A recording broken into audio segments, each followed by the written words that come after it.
एक पिता ने अपने बेटे को 100 रुपए दे के बाजार भेजा।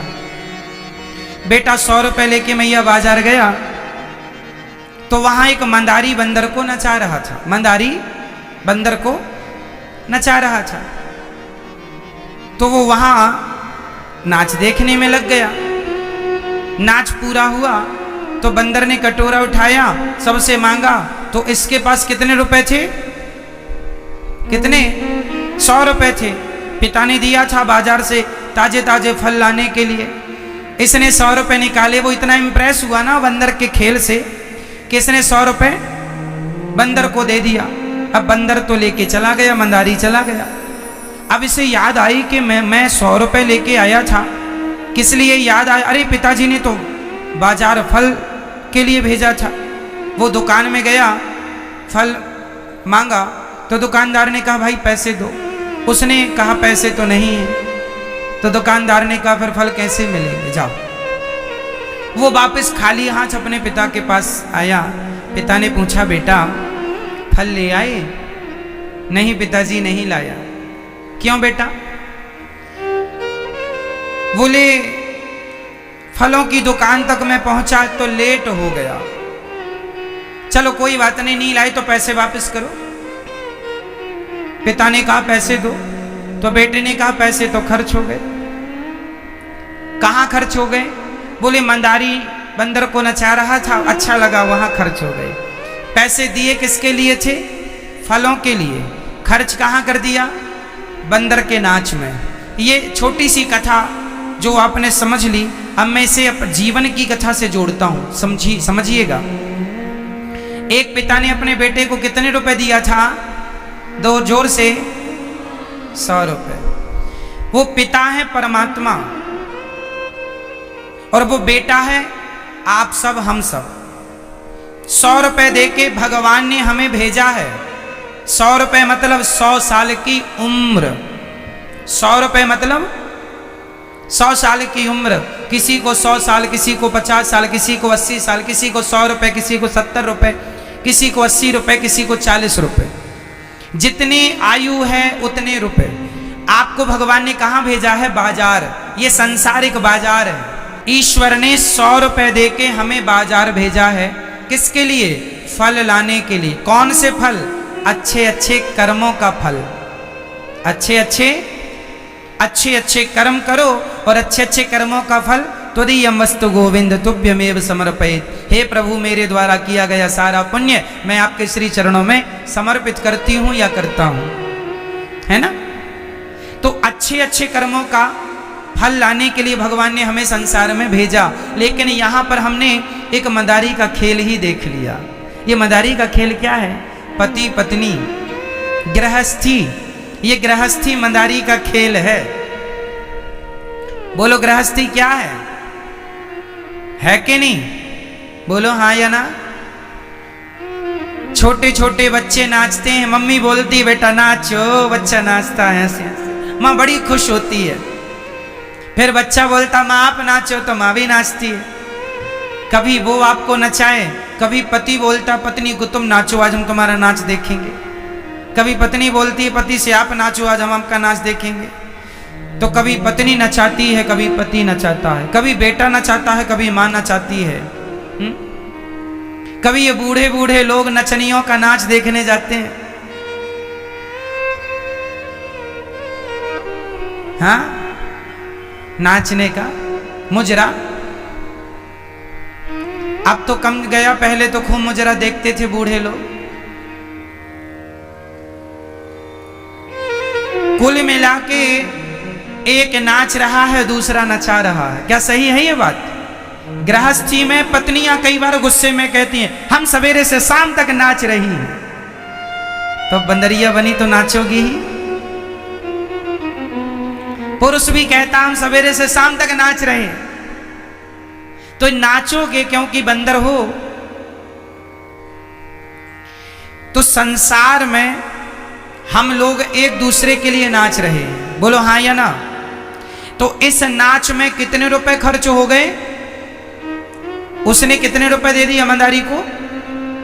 कितने मैया? 100। मतलब तुम्हारी पूरी जिंदगी जो भगवान ने अच्छे कर्मों के लिए तुम्हारी जिंदगी दी थी, जो उम्र तुम्हें परमात्मा ने अच्छे कामों के लिए दी थी, वो उम्र वो समय तुमने केवल पति पत्नी पुत्र परिवार की सेवा में लगाई, ना तो आत्म कल्याण में लगाई, ना तो समाज की सेवा में लगाई। वो सारे पैसे, वो सारी उम्र तुमने केवल मेरा मेरा करते करते, मेरा बेटा मेरी पत्नी मेरा परिवार में तुमने 100 रुपये खर्च कर दिए। और जब यहाँ से गए तो परमात्मा ने 100 रुपये का हिसाब मांगा, चल 100 रुपये ला, कहाँ खर्च कर दिया? बोले सारे पैसे पत्नी में ही खर्च हो गए, सब कुछ पत्नी को दे दिया, सब कुछ बेटों को दे दिया। सारी जिंदगी आज आदमी मेहनत करता है, मेहनत कर करके करोड़ों रुपए कमाता है और करोड़ों कमा के सारी संपत्ति अपने बच्चों को देता है और बच्चों को दे के मर जाता है। भगवान बोले चलिए बता कि मेरे लिए क्या किया? ना प्रभु, ना तो कभी दान कर पाया, ना पुण्य कर पाया, ना किसी को खिला पाया, ना किसी को सेवा में लगा पाया, कमा कमा के बेटों को इनाम करता गया करता गया। अब बताओ कि आया किस लिए था और क्या किया? अरे कुछ अपने लिए कर लो मेरी माँ, बेटों को करोड़ों दे दोगी वो तुम्हारा नहीं है, वो बेटों का हो गया। जो तुमने किसी भूखे को खिलाया होगा, कभी प्यासे को पानी पिलाया होगा कभी, वो धन आपका है, वही पुण्य आपको मिलेगा। इसलिए अपने हाथों से कुछ पुण्य करते चलना, सब कुछ बेटों के लिए ना करते चलना। बेटे तो रख लेंगे करोड़ों और ये और कहेंगे कि हमारे बाप ने कुछ नहीं दिया, हमारी सास ने तो चम्मच तक नहीं दिया। करोड़ों रखने के बाद बहू कहती है मेरी सास ने चम्मच तक नहीं दिया। तो दुनिया के लोगों का पेट कभी नहीं भरेगा, तुम सिर काट के भी दे देना, यहां से अपनी गर्दन को तलवार से काट के और बेटे और बहू को दोगे ना, तो भी उनकी शिकायतें कम नहीं होंगी। इसलिए कुछ अपने लिए कर लो मेरी माँ। बच्चों के लिए तो बच्चों के हाथ पांव हैं, वो अपने लिए कर लेंगे, कुछ तुम अपने लिए कर लो जो वहां काम आएगा। तुम्हारा किया पुण्य तुम्हारा है और तुम्हारा किया पाप तुम्हारा है। दो चीजें आपकी हैं, पाप और पुण्य दोनों आपके हैं। धनानि भूमौ पशवश्च गोष्ठे नारी गृहद्वारि जनः श्मशाने देहश्चितायाम परलोक मार्गे धर्मानुगो गच्छति जीव एकः। मनुष्य के द्वारा किया गया पुण्य, किया गया धर्म उसका साथी बनता है, ना बेटा साथी बनेगा, ना पत्नी बेटा परिवार सब यहाँ के साथी हैं। वहाँ का साथी तो केवल हमारा धर्म है, जो पुण्य किया है वो आपका है। इसलिए यहाँ के लिए जो कर लिया अच्छा है और करो। पर इसलिए कहते हैं ना हमारे यहाँ कमाई का 10% दान में लगाना चाहिए, दशांश दान करना चाहिए। कमाई का कितने % दान करना चाहिए? 100 रुपए में 10 रुपए दान करो, परोपकार में लगाओ, सेवा में लगाओ, तब धन की शुद्धि होगी। और ये सबके लिए है। लेकिन आज का आदमी केवल रख रहा है, उसे लगता है मैं बांध के ले जाऊंगा। मैया आपके बाप दादे भी कुछ बांध के ले गए हैं? बोलो मेरी माँ, तो फिर आप लोग कुछ ले जाओगी? है कुछ प्लानिंग? फिर क्यों हाय हाय करके मर रही हो? क्यों 2-2 इंच जमीन के लिए झगड़ा चल रहा है? जब बांध के कुछ नहीं ले जाना तो किस बात का विवाद है? किस बात का मनमुटाव है? किस बात का झगड़ा है? जो ले जाना है वो कौन सा धन जाएगा? पायो जी मैंने राम रतन धन पायो, वो धन तुम्हारे संग जाएगा। वो कमा लो जितना कमा सको, नेकी का, परोपकार का, सेवा का। वरना जो 100 साल की तुम्हारी उम्र है ना मेरी माँ, जब इसका हिसाब ईश्वर मांगेंगे तो दे ना पाओगे। अच्छा बताइए, आपकी जितनी उम्र है, इस उम्र में अभी तक आपने क्या ज्यादा किया है, पुण्य की पाप? बोलो, क्या ज्यादा किया है? मैया बताओ, अपने से बताओ, हमें सुनने की, हम क्या करेंगे जान के। आप अपने से बता लो कि आपने ज्यादा क्या किया है इतनी उम्र में अभी तक, पुण्य किया कि पाप किया? बोलो जोर से। मैया क्या किया? आपकी अंतरात्मा कह रही है ना कि आपने पाप ज्यादा कर लिए हैं। तो मुझे ये बताओ कि पाप का दंड भोगने नरक जाना पड़ेगा।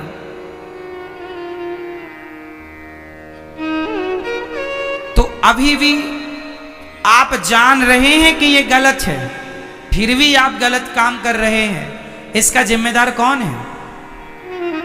तो क्यों ऐसा करते हो? मेरी मां हर सांस का, हर श्वास का तुम्हें हिसाब देना है। वहां सरकार को हमें हिसाब देना पड़ता है ना, इनकम टैक्स देना पड़ता है। आप लोग देते हैं ना, फाइल है ना आपकी, रिटर्न भरते हो कि चोरी करते हो टैक्स की? सरकार को हमें रुपए रुपए का हिसाब देना पड़ता है हर महीने नहीं तो 6 महीने में, वरना 1 साल में। जब सरकार को हिसाब देना पड़ता है सारी कमाई का, तो सारी जिंदगी में जो किया है वो हिसाब भगवान को भी तो देना पड़ेगा। जा करके हिसाब मांगेंगे वो, फिर नजरें उठा पाओगे? यहां खाओ पियो मौज करने नहीं आए, यहां ईश्वर को पाने, अपने उद्देश्य की पूर्ति के लिए आए हैं मेरी मां। इसलिए कुछ अच्छा कर चलो। कोई नहीं रहा इस धरती पर, कोई नहीं बचा। राज राजे रहे ना वो रानी रही, ना बुढ़ापा रहा ना जवानी रही, वस्तु हर एक आनी व जानी रही। अंत में लखपति को न धेला जुड़ा, हंस जब भी उड़ा तो अकेला उड़ा। कोठी बंगले बने के बने रह गए, हीरे मोती जुड़े के जुड़े रह गए। अंत में लखपति को न धेला जुड़ा, हंस जब भी उड़ा तो अकेला उड़ा। ताजी भोजन बने के बने रह गए, हीरे मोती जुड़े के जुड़े रह गए। अंत में लखपति को न धेला जुड़ा, हंस जब भी उड़ा तो अकेला उड़ा।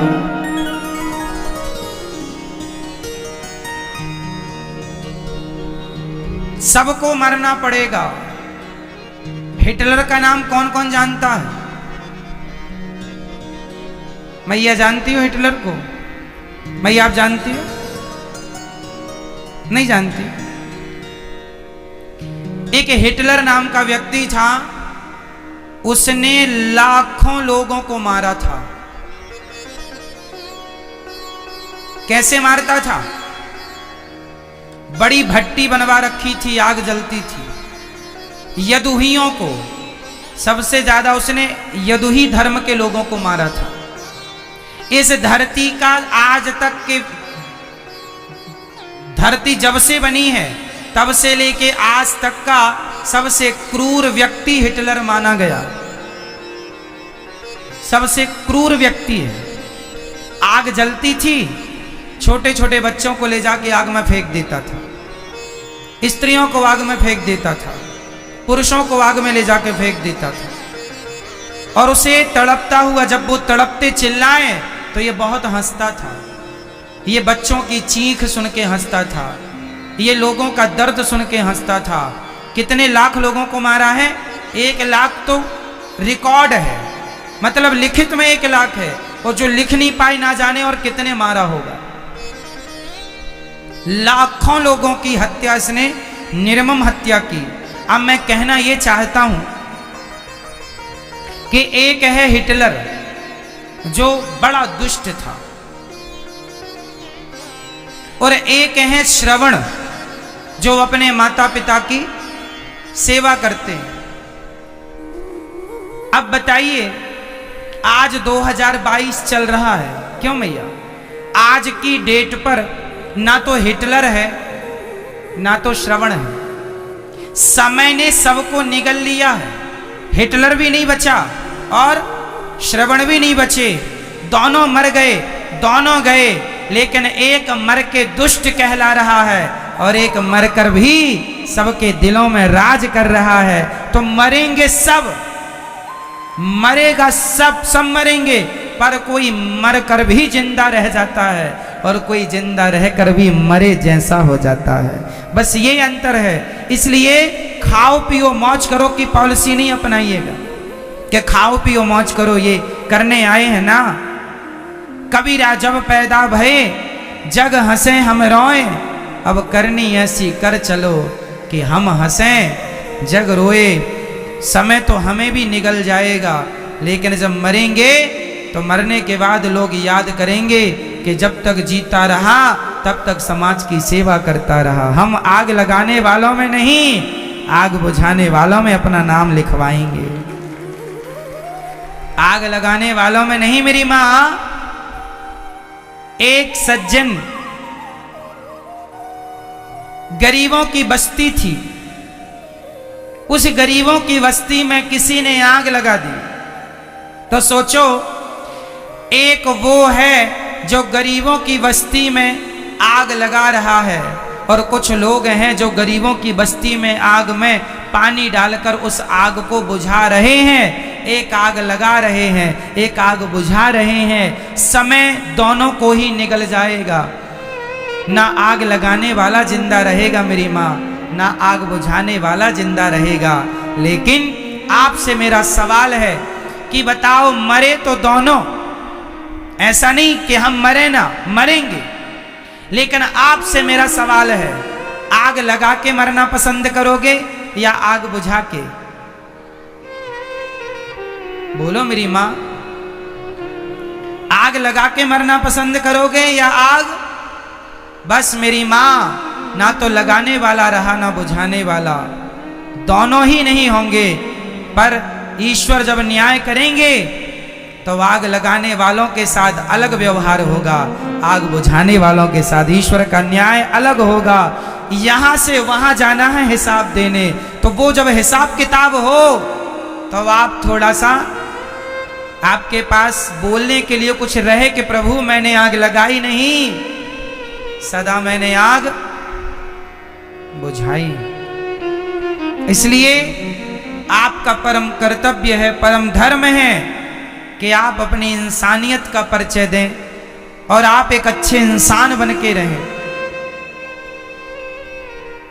तो यहां मैया हम खाओ पियो मौज करने आए हैं या अपना उद्देश्य भगवान को प्राप्त करना, सेवा करना, अच्छे काम करने आए? मैया बताओ मेरी मां। स्वामी विवेकानंद जी भी मर गए, भगवान के धाम को चले गए, और एक शराबी भी शराब पीकर मर जाता है। कितने शराबी मर गए होंगे, कितने मूर्ख मर गए होंगे। उन मूर्खों को आज तक किसने याद किया? पर एक विवेकानंद जी मरकर भी सबके दिलों में जिंदा रह रहे हैं। क्या है ये यही है कि जिसके लिए हम आए हैं वो उद्देश्य यही है कि हम मरकर भी जिंदा रहें।